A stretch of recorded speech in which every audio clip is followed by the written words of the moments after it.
In this video, we are going to discuss the action of water with nonmetals. How does the water react with nonmetals? So the first nonmetal which we are going to discuss is carbon.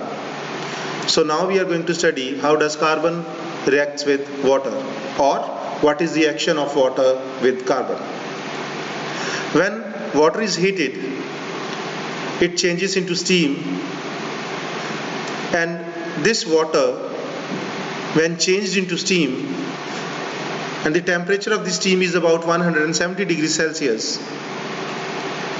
this superheated steam, when passed through white hot coke or charcoal, means when they both react together, an endothermic reaction takes place, and the products formed are equal volumes of hydrogen and carbon monoxide gas.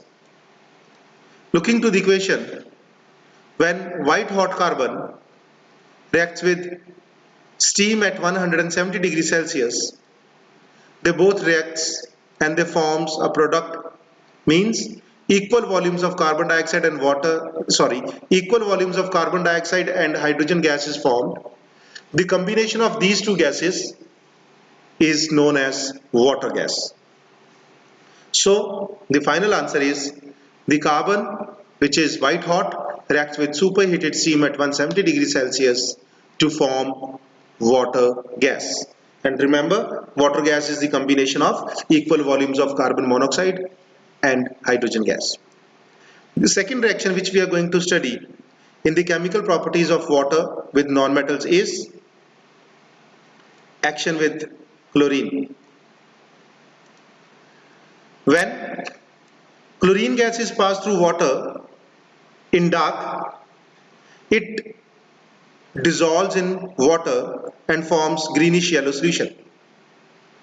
When chlorine gas is passed through water in dark, chlorine gas dissolves in water and forms greenish yellow solution.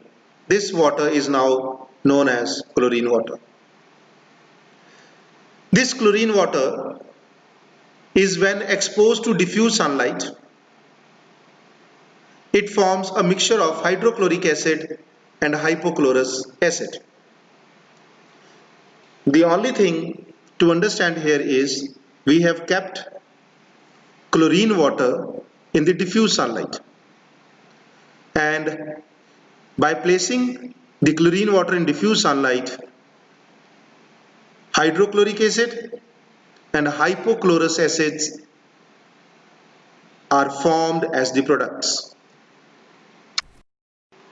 Looking to the equation, we can see that chlorine plus water, they both combines to form chlorine water. When they are kept in diffuse sunlight, hydrogen chloride means hydrochloric acid and hypochlorous acid is formed. However, if chlorine water is exposed to direct sunlight, then the products formed are hydrochloric acid and oxygen gas. The only difference between these reactions are when chlorine is passed through water in dark, chlorine water is formed. When diffuse sunlight is used, hydrochloric acid and hypochlorous acid is formed.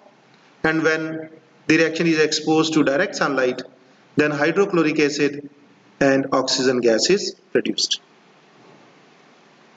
Moving on further, let's discuss the action of water with metallic oxides. Whenever oxides of metals such as potassium, calcium and sodium, they react with cold water and they form respective metallic hydroxides.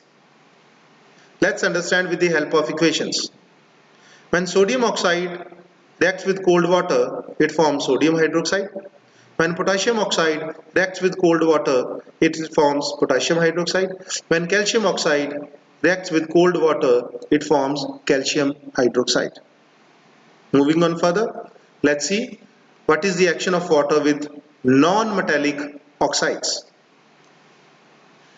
When non-metallic oxides are reacted with water, they react somewhat differently from the action of water with metallic oxides.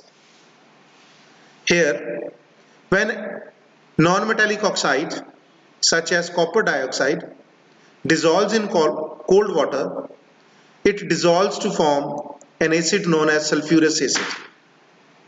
When non-metallic oxide, sulfur trioxide, is reacted with cold water, it forms an acid called sulfuric acid. When non-metallic oxide, such as nitrogen dioxide, reacts with cold water, it forms a mixture of nitrous oxide and nitric acid.